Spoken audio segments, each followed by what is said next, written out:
তোর আর তোর পরিবারের একসঙ্গে জীবন এই পর্যন্তই ছিল। মাত্র 1 ঘন্টার মধ্যে শুরু হবে তোর এতিম হয়ে পথ চলা। And the countdown start now. আদনানের কথার মানে বুঝেনি রিহান, তবে পরিবারের কথা শুনে রেগে গেল বটে। চেয়ার ফেলে উঠে দাঁড়ালো। আদনানের মাথায় পিস্তল ধরে জিজ্ঞেস করছে, কি বললি তুই? আমার পরিবার? আমি এতিম হব? স্পষ্ট করে বল আদনান, কি বলছিস? আদনানের মুখে হাসি, তার ছেলের হাসি। হাসতে হাসতে হালকা কেশও নিল। উত্তরে, তোর পরিবার কোথায় রিহান? আমার পরিবার? আমার পরিবার তো নিখোঁজ। হ্যাঁ, শুধুই কি নিখোঁজ? মরে টরে যায়নি তো আবার? পিস্তল আরো জোরে চেপে ধরেছে আদনানের মাথায়। আদনান শেষবার জিজ্ঞেস করছে, কি বলছিস? না হয় এখনই গুলি করে দিব। আদনান চুপ। রিহান পিস্তল নামিয়ে ফেলল। সে যা আন্দাজ করেছে তাই কি ঠিক? আদনান তার পরিবারের কথা বলছে, সেটা মোটেও সুবিধার মনে হচ্ছে না। তার হাসি রহস্যজনক। আদনান, আমার পরিবার কোথায়? আমি কি জানি? তুই জানিস? তুই বন্দি করে রাখিসনি তো? হতেও পারে, আবার নাও হতে পারে। চিৎকার করে বলে উঠল এবার রিহান। কোথায় আছে তারা? কি করেছিস তাদের সাথে? অনেক চালাক তুই। কিন্তু শোন, কিছুই করিনি, কিন্তু এখন ভাবছি করাই লাগবে। মেরে ফেললে কেমন হয় বলতো? রিহানের ক্ষোভ এবার চরম সীমায় ছড়িয়ে গেল। এতদিন গায়ে বাতাস লাগিয়ে বেড়ালেও এখন তার চিন্তা হচ্ছে। বুকের ভেতর পরিবার হারানোর ভয় কাজ করছে। যতই হোক, তারা তার বাবা মা ভাই। স্বার্থপর রিহান এক মুহূর্তের জন্য পরিবার হারানোর ভয়াবহ পরিস্থিতির কথা একবার কল্পনা করে নিল, যেটা খুবই ভয়ঙ্কর। মনে অনেক প্রশ্ন।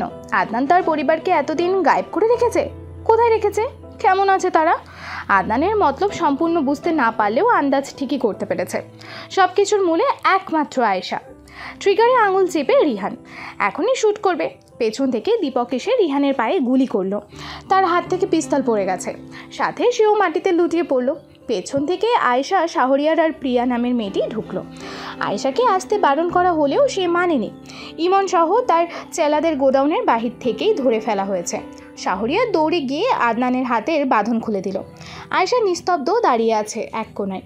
আদনান তাকে দেখে মুচকি হাসলেও তার মধ্যে কোনো পরিবর্তন দেখা যায়নি। রিহান কাতরাচ্ছে।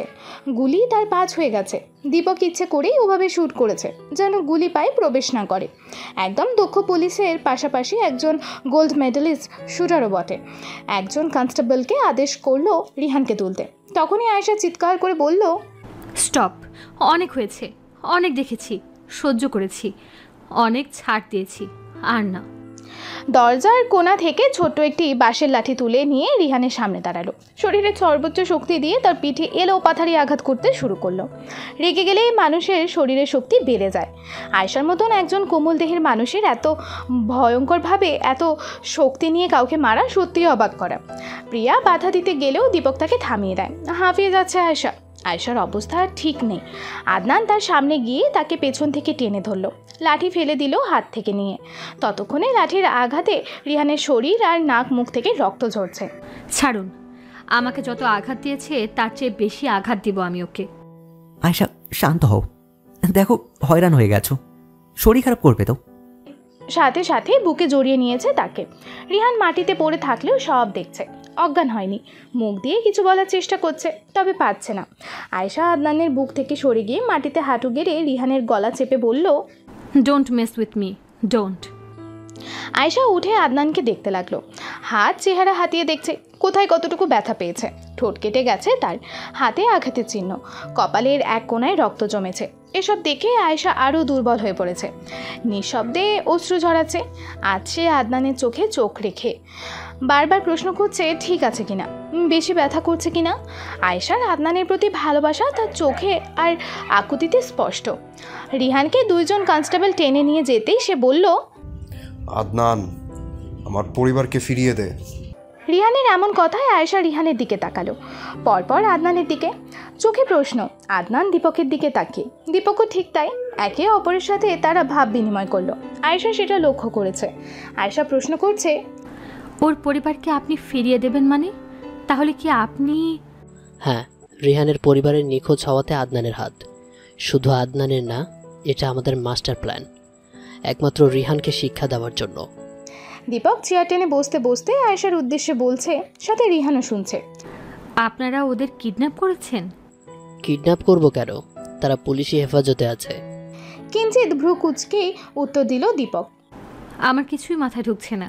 আদনান এগিয়ে এসে আয়েশাকে চেয়ারে বসিয়ে নিজেও হাঁটু কেটে বসলো আর বলতে লাগলো, আমরা ওনাদের কিডন্যাপ করিনি, তারা আমাদের রিকোয়েস্টে আত্মগোপন করেছে। সেভ আছে আমার পুরনো ফার্ম হাউসে।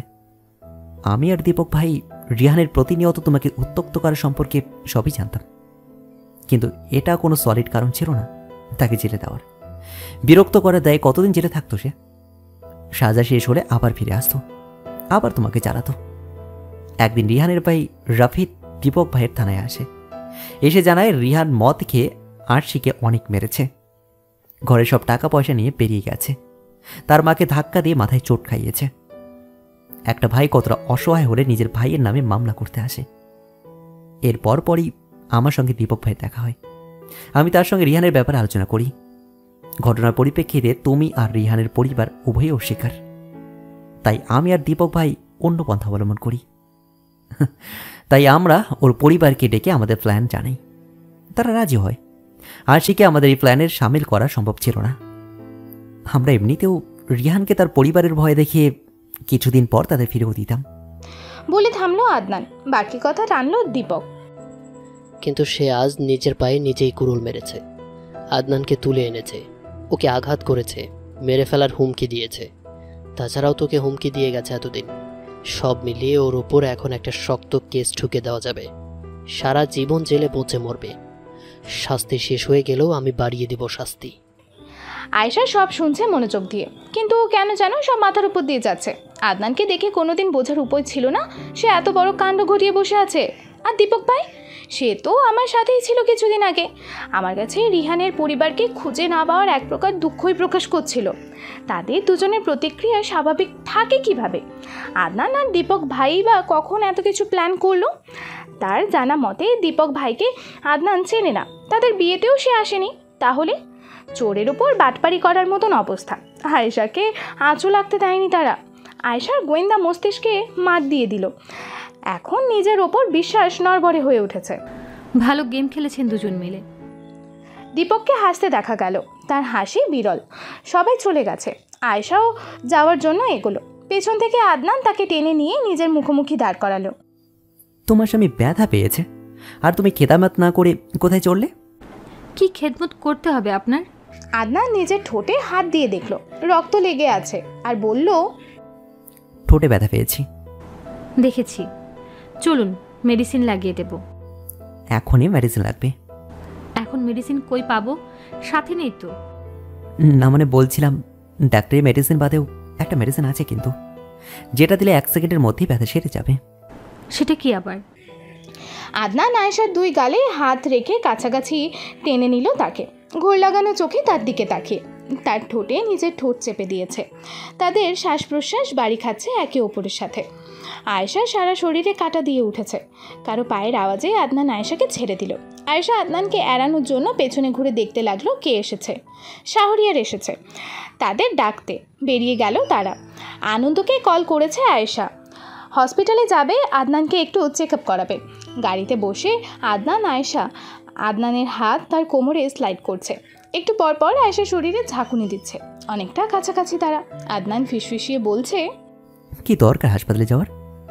তুমি আরেক ডোজ মেডিসিন দিলেই দেখবে আমি সুস্থ হয়ে গেছি।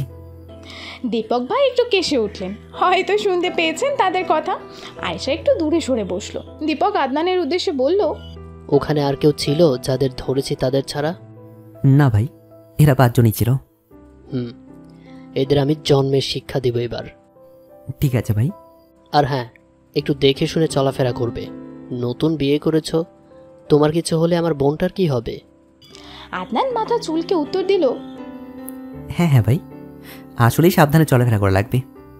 আপনার বোনের যে রূপ দেখলাম আজ, কোনোদিন না আমাকেই মেরে বুড়িগঙ্গায় ফেলে দেয়। এবার শব্দ করে হেসেছে দীপক। উত্তরে বলল, কার বোন দেখতে হবে না? আচ্ছা ভাই, আমার কি এখন বাসে যাওয়া ঠিক হবে? মানে বাবাকে কি উত্তর দেব? ভাবনার বিষয়। হসপিটালে পৌঁছেছে তারা। আদনানকে চেক আপ করছে ডক্টর। ড্রাগ মিশ্রিত ইঞ্জেকশন পুশ করায় কোনো সমস্যা হয়েছে কিনা আসল কারণ সেটাই। তাছাড়াও শরীরে চোটের দাগ। আনন্দ এসেছে বড় একটা ব্যাগ হাতে নিয়ে। ব্যাগ দেখে আয়েশা কিছুটা অবাক হলো।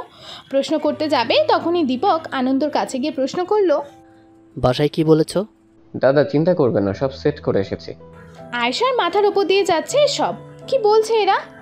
তারা এখন নিশ্চিন্ত তো? হ্যাঁ বলেছি, ফোন চুরি হয়ে গেছে। কোথায় আছে জানতে চাইনি? চেয়েছিল, বলেছি বিদেশ থেকে বন্ধু এসেছে, তার বাসায় আছে। আর একটা ফোন এনেছি, সাথে যত দ্রুত সম্ভব ভাইয়ের সাথে কথা বলাতে হবে বাসায়। কথার মধ্যে আয়াজ ঢুকলো আরও একটি ব্যাগ নিয়ে। আশ্চর্যের চরম সীমায় আয়েশা। এবারও প্রশ্ন করতে গিয়ে করতে পারলো না। বাধা হয়ে দাঁড়ালো আবারও দীপক ভাই। সব কাপড় এনেছিস? হ্যাঁ ভাই। আদনান ভাই কেমন আছেন? ঠিক আছে। চেক আপ করেছে ডক্টর? আয়শা তুই ঠিক আছিস? গলা উঁচিয়ে আয়েশাকে প্রশ্ন করলো। আয়েশা উত্তরে শুধু মাথা দোলালো। বাসায় কি বলেছিস? বলেছি পিহু আপুর বাসায় গেছে, ওখান থেকে ট্যুরে যাবে। আর আয়শার সাথে তো মার কথা হয়েছেই। আদনান বেরিয়ে এসেছে, ঠিকমতো হাঁটতে পারছে। আয়েশার এদের কারো কথায় মাথায় ঢুকছে না। না পেরে প্রশ্ন করেই বসলো, কি হচ্ছে ভাই? এই ব্যাগ, বাসায় কথা বলা, ট্যুর, কি এগুলো? দীপক ভাই উত্তর দিল, তুই আর আদনান সিলেট যাচ্ছিস? হাঁ করে আছে আয়েশা, সাথে আদনানও। এটা কখন ডিসাইড হলো? এই যে একটু আগে। আদনান বলছে এবার, সিলেট কেন ভাই? দেখো আদনান, তোমার শরীরে আঘাতের দাগ সারতে সপ্তাহখানেক লাগবে। বাসায় জিজ্ঞেস করলে কি উত্তর দেবে? জেরা হতে হতে সত্যিটা বেরিয়ে আসবে কোনো না কোনোভাবে। আর এতদিন ঢাকায় লুকিয়ে থাকবে? এর জন্য আমি ভাবলাম তুমি আর আয়েশা 10-12 দিন সিলেট ঘুরে এসো। আনন্দ আর আয়াজের হাতে তোমাদের সব দরকারি জিনিস আনিয়েছি। আর এখন যাও, ফ্যামিলির সাথে কথা বলে নাও। আদনান, তুমি বলবে তোমার বিদেশ থেকে আসা বন্ধুর সাথে ঘুরতে যাচ্ছ, আর তুই বলবি তুই ট্রিপে যাচ্ছিস। আয়েশার ব্যাপারে একটু সমস্যা হতে পারে, কিন্তু সামলে নেওয়ার মতন। যদি তারপরও রাজি না হয় বলে দিবি আদনানকে নিয়ে যাচ্ছিস। শেষ কাহিনী। আদনান বরং খুশি হয়েছে। হাস্যজ্জ্বল মুখে বলল, আপনি কি জিনিয়াস ভাই। সিলেটে যাওয়ার জন্য রাত 9টার বাসে উঠেছে আদনান আয়েশা। এটা তাদের দ্বিতীয় ট্রিপ একসাথে। বাসের সিটে আদনান বুকে হাত বেঁধে চোখ বন্ধ করে আছে। তার ওপর দিয়ে অনেক ঝড় গেছে। শরীরও ব্যথা করছে তার। খাবার খেয়ে মেডিসিন নিয়েই তারা বাসে। আয়েশা আদনানের দিকে তাকিয়ে, ভীষণ কষ্ট হচ্ছে। কপালে, ঠোঁটে, হাতে আঘাতের দাগ আয়েশার হৃদয় ক্ষত সৃষ্টি করছে। আজ আদনান নয়, আয়েশা তার দিকে তাকিয়ে সবসময়ের মতন নিজেকেই দোষ দিয়ে যাচ্ছে। আর যদি সে আদনানের জীবনে না থাকতো, তাকে এতটা আঘাত পেতে হতো না। ক্লান্ত লাগছে আদনানকে, আর আয়েশাকে বিধ্বস্ত। তোমার কি প্রেম পাচ্ছে বউ? এভাবে তাকিয়ে আছো যে? হঠাৎ করে চোখ খুলে এমন প্রশ্ন ছুড়ে দিল। আয়েশা মোটেও রাগ করলো না, উল্টো কেঁদে দিল। ঠোঁট চেপে কাঁদলো। কোনো শব্দ করছে না, কিন্তু একটু পরপর হেঁচকি দিয়ে উঠছে। আপনার অনেক খারাপ লাগছে না? অনেক মেরেছে? আদনান প্রথমে আয়েশাকে টেনে নিজের বুকের সাথে মিশিয়ে নিল, তারপর উত্তর দিল, বেশি মারেনি তো, এই যে একটু হাতে, কপালে আর পিঠে। সরি আদনান, আমার জন্য। ঠোঁটে আঙুল চেপে আর পুরো কথা বলতে দিল না আয়েশাকে। তুমি আমার চেয়ে বেশি আঘাত করেছে তাকে। আর হ্যাঁ, আমি ক্লান্ত। এত ঘন্টা আমি সেখানে বন্দি ছিলাম। কিন্তু একটা কথা জানো বউ, আমি অনেক খুশি। কেন? আমার জন্য তোমার এত ভালোবাসা দেখে আমি খুশি। আর এই ভালোবাসা আমাকে কষ্টের মধ্যেও স্বস্তি দিচ্ছে। মনের শান্তি অনেক বড় শান্তি বউ। আর আমার মনের শান্তি তুমি। আমাকে একা রেখে কখনো চড়ে যেও না, কোনো দিন না, প্লিজ। তুমি থাকলে আমি সব কিছু সহ্য করতে পারবো। ছেড়ে যাব না, একদম যাব না। কপালে আলতো চুমু দিয়ে আদনান বলতে লাগলো, এবার শুধু স্বীকারোক্তির অপেক্ষা। প্রণয়ের বৃষ্টিতে ভেজে একাকার হয়ে যাওয়ার পালা, যেখানে আমাদের মধ্যে কোনো বাধা থাকবে না। শুধু তুমি আর আমি ছাড়া আর কেউ থাকবে না। আদনানের বুকে মুখ লুকানো এখন আয়েশার অভ্যাসে পরিণত। এছাড়া তার লাগামহীন কথা থেকে মুক্তি পাওয়া অসম্ভব। আদনানের আয়েশাকে কাছে পাওয়ার বাসনা দিন দিন বেড়েই চলেছে। সে চায় আয়েশাকে নিজের মধ্যে মিশিয়ে রাখতে। এক মুহূর্তের জন্যও নিজেকে থেকে আলাদা করতে নারাজ সে। 6 ঘন্টা জার্নি করে মধ্যরাতে পৌঁছেছে তারা শান্তির শহর সিলেটে। বাস যেখানে থেমেছে সেই জায়গাটা অনেকটা জমজমাট। 10 মিনিটের দূরত্বে তাদের হোটেল। দীপক ভাই আগেই তাদের জন্য রুম বুকিং দিয়ে রেখেছিলেন, তাই আর কষ্ট করতে হলো না কিছু নিয়ে। আয়েশা ঘুমে পড়েই যাবে অবস্থা। মধ্যরাতে টমটমে করে হোটেলে যেতে হচ্ছে, তাই চোখ মুখ লটকিয়ে রেখেছে। তাছাড়া কোনো উপায়ও নেই। আদনান তাকে দেখছে আর হাসছে। হেলে দুলে পড়তে নিলে শরীর ঝাঁকুনি দিয়ে পুনরায় জাগিয়ে তুলছে। 10 মিনিট যেন 10 ঘন্টার মতন লাগলো। অবশেষে রুমে ঢুকে কোনো দিকে না তাকে ধপাস করে বিছানায় শুয়ে পড়ল আয়েশা। এক হাতে এসির পাওয়ার ফুল করে কম্বল টেনে। আদনানের ব্যাপারে তার এখন কোনো মাথা ব্যথা নেই। এখানে অবস্থা দেখে আদনান দুপাশে মাথা দুলিয়ে হাত মুখ ধুয়ে পাশে এসে শুয়ে পড়ল। সকালে ঘুম ভেঙেছে কারো নরম স্পর্শে। চোখ বন্ধ করেই বুঝে ওঠার চেষ্টা করলো হচ্ছেটা কি। আয়েশা খুব যত্ন করে তার হাতে কপালে মলম লাগিয়ে দিচ্ছে। আদনান কিছু না বলে চোখ বন্ধ করে রেখেছে। ঘুমের ভান ধরে উপভোগ করছে সব। সকাল সকাল বউয়ের এমন সেবা পেতে কার না ভালো লাগে। আয়েশা তার কাজ শেষ করে আদনানের কপালে হাত রেখে বলল, উঠে যেহেতু গেছেন ফ্রেশ হয়ে আসুন, আমি ইন্টারকমে কল করে নাস্তা অর্ডার করে দিয়েছি। ধরা পড়ে গেল। অবাক হয় মাঝে মধ্যে। অবাক আর আশ্চর্যের ওপরে কিছু থাকলেও সেটা হতো। চুরি করে আয়েশার সামনে পার পেয়ে যাবে এটা মাথায় আনাও বোকামি। মুখে হাসি নিয়ে চোখ খুলে তাকালো। তুমি একটা জিনিসই বটে, আর এই জিনিসটাই আমার কপালে ছিল। বলে উঠতে উঠতে আয়েশার গালে একটা চুমু খেয়ে গেল। তাড়াতাড়ি ফ্রেশ হবেন, নাস্তা করে শাওয়ার নেব আমি। ওয়াশরুমে দরজা দিয়ে হালকা মাথা বের করে বলল, পাক্কা 1 ঘন্টা পর বের হব, বেশি না। সাথে সাথে দরজা আটকে দিল বলেই। দরজা না আটকালে বোধহয় আয়েশার চোখ রাঙানি দেখতে পেত। সদ্য গোসল সেরে আয়নার সামনে, মাথায় টাওয়াল পেঁচানো, আকাশি রঙের জামা গায়ে সাদা রঙের ওড়না। স্নিগ্ধ রোদ গায়ে পড়েছে, তাকেও স্নিগ্ধ লাগছে। কে বলে শ্যামলা মেয়েদের সব রঙে মানায় না? তারা যে রঙই পরে সেই রং তাদের মধ্যে মিশে যায়। মুহূর্তেই মাথায় পেঁচানো সাদা টাওয়ালের বাঁধন খুলে দিল। চুলে থাকা অবশিষ্ট পানি মুক্ত দানার মতন ঝরছে মাটিতে। পেছনে আধা শোয়া কারো মনে ঝড় তুলেছে। ঘোর লাগানো নয়নে নিষ্পলক তাকিয়ে কেউ তার দিকে। সে যে নিজের মধ্যে নেই এখন। সামনে থাকা মানুষের ঘাড় বেয়ে পানি পড়ছে। এমন দৃশ্যে আর নিজেকে আটকাতে পারল না আদনান। জমিন কাঁপিয়ে হেঁটে একদম আয়েশার পেছনে গিয়ে ঘেঁষে দাঁড়িয়েছে। হাতের সাহায্যে জামার পেছনে দড়ি বাঁধতে বাঁধতে বলল, এইভাবে ভেজা চড়ে আর উন্মুক্ত ঘাড় নিয়ে আমার সামনে ঘোরাফেরা করবেন না, আমার সমস্যা হয়তো। শীতল স্পর্শে আয়েশার সারা গায়ে কাঁটা দিয়ে উঠেছে। চোখের মনি এদিক ওদিক ঘুরিয়ে পালানোর পথ খুঁজছে, কিন্তু সম্পূর্ণ ঘর জুড়েই তো আদনানের বিচরণ। পালিয়ে কোথায় যাবে? উপায় না পেয়ে চোখ বন্ধ করে শক্ত হয়ে দাঁড়িয়ে রইল। কয়েক মিনিট পর চোখ খুলে অনুভব করলো আদনান তার পেছনে নেই, সরে গেছে। ওয়াশরুম থেকে আওয়াজ আসছে। হাফ ছেড়ে বাঁচল সে। নিজেকে একটু সামলে নেওয়ার সুযোগ পাবে এবারে। আদনান চা বাগানে যাওয়ার জন্য জোর করছে, কিন্তু আয়েশা কোনোভাবেই যাবে না। কারণ আদনান, তার গায়ে এখনও তাজা আঘাত। ব্যাঙের মতন লাফালেও তার মলিন মুখ দেখে বোঝা যায় সে সম্পূর্ণ সুস্থ নয়। তারপরও ঘুরতে যাওয়ার জেদ। আপনাকে কিছু বলছি না বলে মাথায় চড়বেন না একদম। তুমি সব সময় সব কিছুতে নানা করো। বললাম তো আমি ঠিক আছি। না, একদম না। দেখেন পাও কেটে গেছে আপনার। আমি কি সাধে রাগ করি? হ্যাঁ, আমি বলছি তোমার বিশ্বাস হচ্ছে না। সিলেটে এসেছি কি রুমে বসে থাকার জন্য? হ্যাঁ, এই ঘা যতক্ষণ না শুকাবে এক পাও বেরোতে দেব না আমি আপনাকে। মুখ ফুলিয়ে অন্যদিকে ঘুরে শুয়ে আছে। এমনই করে, সামান্য বিষয় নিয়ে রেগে গেল। আবার কিছুক্ষণ পর একই কথা জুড়ে দেবে। কিন্তু আজ হলো বিপরীত। মিনিট পেরিয়ে 1 ঘন্টা, 1 ঘন্টা পেরিয়ে 2 ঘন্টা, কথা বলছে না, ডাকলে উত্তর দিচ্ছে না। আয়েশা না পেরিয়ে বাহু ধরে টেনে যাচ্ছে, কিন্তু আদনানের শক্তির সাথে পারা কি আর তার পক্ষে সম্ভব? আয়েশা হাল ছাড়লো না, নিজের সর্বোচ্চ শক্তি দিয়ে টেনে নিজের মুখোমুখি আনলো। নাক লাল হয়ে আছে তার। এটা দেখেই আয়েশা ফিক করে হেসে উঠেছে। আদনান চোখ বড় বড় করে তাকালে মুখে হাত চাপে। কি চাই? রাগ দেখিয়ে বলছে আদনান। আমার তো কিছু চাই না, আপনার কি চাই? তোমাকে চাই, দেবে? উত্তরে আয়েশা আর কিছু বলেনি। তার কাছ থেকে কোনো প্রত্যুত্তর না পেয়ে আদনান আবারও বলল, তা দেবে কেন? না নিজেকে দেবে না ঘুরতে যাবে। বিরক্ত করবে না, আমি এখন ঘুমাবো।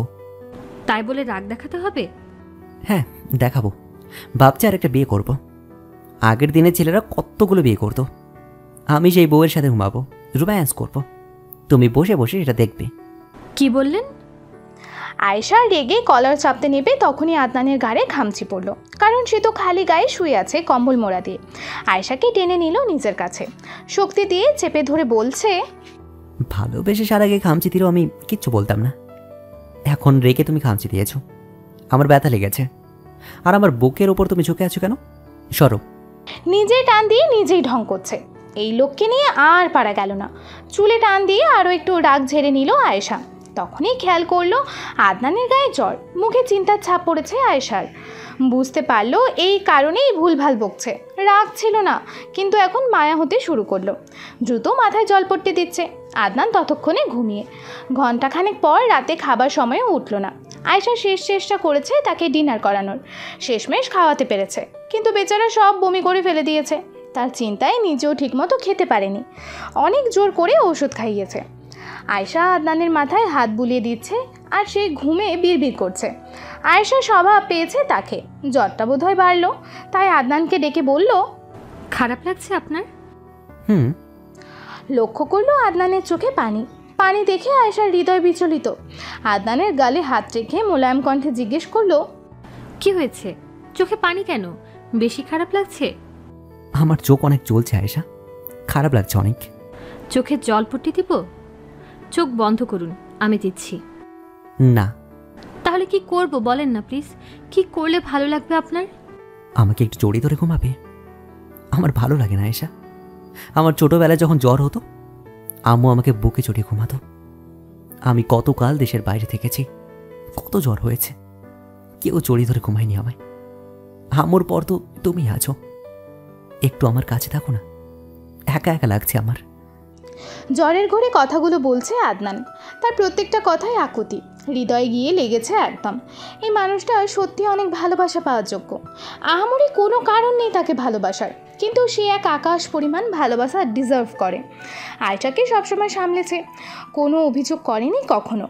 এই অল্প কয়েক মাসের মধ্যে নানানভাবে আগলে রেখেছে তাকে, বুঝতে দেয়নি কখনো, সাপোর্ট করেছে। এই মানুষটাকে আয়েশা কীভাবে দূরে রাখতে পারে নিজের থেকে? মনে অল্প সংকোচের সাথে আদনানকে জড়িয়ে নিয়েছে তার সাথে। মৃদু আলোয় তার চেহারা দেখছে আর ভাবছে, বয়সে আজ তো একজন দায়িত্ববান পুরুষ হলেও মাঝে মধ্যে কাজকর্ম করে নাদান শিশুর মতন। আদনান শান্তি খুঁজে পেয়ে দিব্যি ঘুমিয়ে, আর আয়েশা তার এলোমেলো চুলে হাত বোলাতে বোলাতে নিজেও কখন ঘুমিয়ে পড়েছে খেয়ালই নেই। আদনানের জ্বর কমে গেছে, 2 দিন তীব্র জ্বরে ভুগেছে সে। আয়েশা এক মুহূর্তের জন্য তাকে একা রাখেনি, না কোনো রাগ করেছে, নরম আওয়াজ আর যত্নে সুস্থ করে তুলেছে।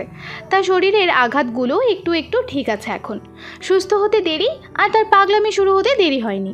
জোর করে নিয়ে গেছে সিলেটের লালাখালে। লালাখাল সিলেটের একটি সুন্দরতম জায়গার মধ্যে অন্যতম। পানির রং প্রাকৃতিকভাবে এত সুন্দর যেন দেখে মনে হবে মালদ্বীপে আছে। মধ্যে খাল আর চারপাশে উঁচু নিচু ছোট্ট বড় পাহাড়, মাথার উপরে বিশাল নীল রঙের আকাশ। নৌকা ভাড়া করে এই সৌন্দর্য উপভোগ করছে তারা। আদনান নৌকার একদম সামনে গিয়ে পানিতে পা দিয়ে বসেছে।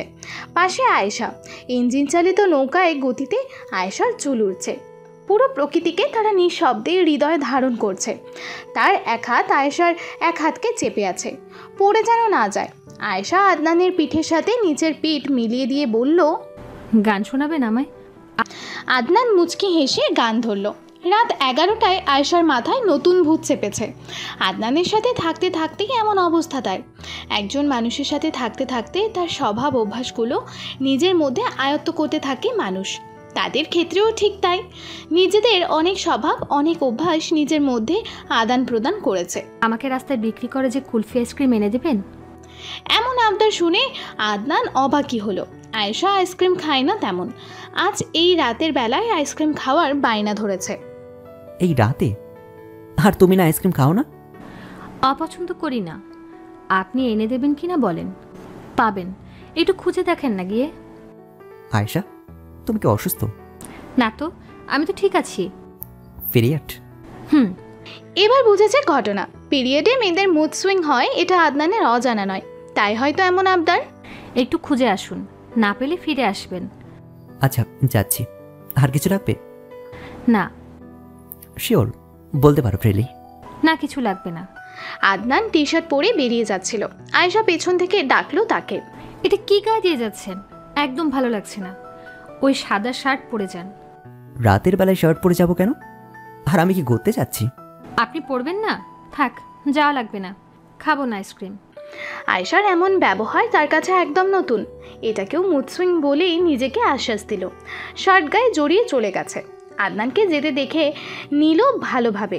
রুমের দরজা দিয়ে উকি দিয়ে শিওর হয়ে নিল গেছে কিনা। ফর সেফটি ঘাপটি মেরে বসলো বিছানায়, যদি আবার ফিরে আসে। আদনান আসলো না। এক লাফে বিছানা থেকে নেমে খাটের নিচে লুকিয়ে রাখা ফুলগুলো বের করলো। কিসের পিরিয়ড, কিসের কি? ফুলগুলো একটু দেখে নিল ঠিক আছে কিনা। আদনান যখন ঘুমিয়ে তখন এই ফুল আর ক্যান্ডেল আনিয়েছে তাকে দিয়ে। সিলেটে আয়েশার চাচাতো বোন থাকে, তাকে ফোন করে বলল, মনি, কেকটা 5 মিনিটে দিয়ে যাবুন।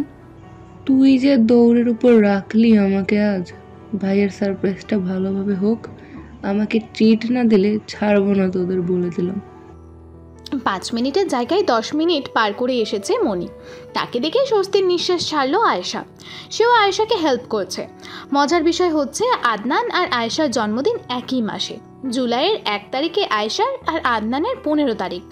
আর কিছুক্ষণ পরই 15 তারিখ। আদনানকে কল করেছে আয়েশা। সে জানতে পারলো আদনান বেচারা এখনও আইসক্রিম খুঁজে পায়নি। হাঁটতে হাঁটতে অনেক দূর এসে পড়েছে। আসতে কত সময় লাগবে জানতে চাইলে বলল 15 থেকে 20 মিনিট লাগবে। মনি আয়েশাকে ধাক্কা দিয়ে বলল, বেডটাও সাজিয়ে দেই, কি বলিস? থাপড়ে গাল লাল করে ফেলবো। সব কাজ শেষ, ভাগ এদিক থেকে। সে এসে পড়বে। লালখাল থেকে ফেরার পথে আদনান আয়েশাকে একটা শাড়ি কিনে দিয়েছিল। লাল শাড়ি, কালো পাড়ের। বলেছিল তার জন্য একদিন পরতে। আয়েশা আজকের দিনকে বেছে নিয়েছে। শাড়ি পরে নিজেকে একবার দেখে নিল আয়নায়। আদনানের জন্য পরেছে শাড়ি, এটা ভাবতেই লজ্জা হচ্ছে। রুমের লাইট অফ করে দরজার সামনে গিয়ে দাঁড়িয়েছে। আদনান আইসক্রিম পায়নি, তাই সব থেকেই একটা আইসক্রিম এনেছে, সেটাও কুলফি আইসক্রিম। দরজায় হাত দিতেই দেখলো দরজা খোলা। কপাল কুঁচকে ভেতরে ঢুকতেই কেউ তার চোখ বেঁধে দেয়। প্রথমে ঘাবড়ে গেলেও আয়েশার আওয়াজে স্বাভাবিক হলো। একদম নড়াচড়া করবেন না, কোনো প্রশ্ন করবেন না। কেন? কি করছো? প্রশ্ন করতে না করলাম না? আরে বাবা, চোখ বেঁধেছো, জিজ্ঞেস করবো না? এখন কিন্তু মুখও বেঁধে দেব। যা যা বলবো চুপচাপ করেন। আসেন আমার সাথে, হাত দেন। করুন যা করার, আমি তো পুরোটাই আপনার। আয়েশা আদনানকে ধরে ফুল দিয়ে সাজানো টেবিলটার সামনে নিয়ে আসছে। খুব সুন্দর একটা রেড ভেলভেট কেক রাখা, আদনানের পছন্দের। আদনান বুঝতে পারছে না হচ্ছেটা কি। হাঁসফাঁস করছে চোখের বাঁধন খোলার জন্য। আপনি ভুলে গেছেন আজকে কি? কি? জন্মদিন আপনার। হাই হাই, বলছো কি তুমি? আজ তো একটা ন্যাকা। আমার জন্মদিনের জন্য চোখ বেঁধেছো? সারপ্রাইজ আছে নাকি? হ্যাঁ। দেখি কি সারপ্রাইজ, চোখ খোলো তো। এখন না, আগে গিফট, তারপর। আদনান আচমকা চোখ বাঁধা অবস্থায় আয়েশার কোমর চেপে নিজের সাথে মিশিয়ে নিয়েছে। টেনে নিতেই উন্মুক্ত কোমরের স্পর্শ লেগেছে। আজ আয়েশার পরনের কাপড়ের ধরনও ভিন্ন। চোখ বাঁধা অবস্থায় বুঝে গেছে সে। চুল খোলা আর মাতাল করা পারফিউমের ঘ্রাণ আদনানের মাথায় আগুন ধরিয়ে দিচ্ছে। শাড়ি পরেছো? লজ্জায় মাথা নিচু করে উত্তর দিল। আয়েশা শাড়ি পরেছে শুনে চোখ খুলে দেখার তাড়াহুড়ো যেন বেড়ে গেল। বারবার মাথার পেছনে হাতে বাঁধন খোলার চেষ্টায়, কিন্তু আয়েশা তাকে কোনোভাবেই দেয়নি। হাত তাকে আরও কাছে টেনে বলল, আমার জন্য পরেছো? আদনানের কণ্ঠস্বর গভীর হয়ে আসে। বুকের মধ্যে উথাল পাথাল অনুভূতি হয়েছে। আয়েশা নিরুত্তর। ঘোর লাগানো কণ্ঠে আদনান আবারও বলল, তা শুনি, কি গিফট দেবেন আপনি? I can't wait to see you. আদনানের স্পর্শ শাড়ি ভেদ করে কোমরে শক্ত করে চেপে আছে। তার নিঃশ্বাসের গতি স্বাভাবিক নেই। আয়েশা লজ্জায় কুঁকড়ে গেলেও আজ অসাধ্য সাধন করতেই হবে। তার মনের কথা আদনানকে বলতে হবে। ভালোবাসার প্রকাশ করবে সে। চোখ বন্ধ করে ভারী নিঃশ্বাস ছাড়ল। পা উঁচিয়ে আদনানের কানের সামনে গিয়ে ফিসফিসিয়ে বলল, হ্যাপি বার্থডে। আর ভালোবাসি। আদনানের গালে আলতো চুমু খেয়ে নিজেকে সাথে সাথে ছাড়িয়ে নিয়েছে। দূরে গিয়ে বিছানায় বসে বলল, খবরদার চোখ খুলবেন না, আই নিড টাইম। কে শুনে কার কথা? তৎক্ষণাৎ চোখের বাঁধন খুলে দিয়েছে। চোখের বাঁধা কাপড় জমিনে ছুঁড়ে ফেলে আয়েশার দিকে এগিয়ে। আদনানকে আসতে দেখেই কলিজায় মোচড় দিয়ে উঠল আয়েশার। চোখ খিচে বন্ধ করে নিয়েছে। চোখ বন্ধ করলেই কি পালানো যায়? আবারও আয়েশাকে তার সাথে টেনে মিশিয়ে নিয়েছে। তার চোখে স্পষ্ট গভীরতা, চোখের পলক পর্যন্ত ফেলছে না। মুখ গম্ভীর। আয়েশার দৃষ্টি তখন নিচের দিকে। কোমরে পিঠে স্পর্শ পাচ্ছে। বেসামাল স্পর্শ পেয়ে কেঁপে উঠছে একটু পরপরই। পরিস্থিতি স্বাভাবিক করার জন্য বলল, কেক কাটবেন না? আপনার ফেভারিট কেক এনেছি, রেড ভেলভেট। ওই কেকের চেয়ে বেশি সামনে দাঁড়ানো রেড ভেলভেট কেক আমার বেশি পছন্দের। ধ্যাত, কেক কাটেন, বেশি কথা বলবেন না একদম। আজ আমি বলবো আর তুমি শুনবে। আমি তোমার কোনো কথা শুনবো না, কোনো রাগের আমি ধার ধারবো না। অনেক কষ্ট করে আনিয়েছি কেক, এভাবেই ফেলে রাখবেন?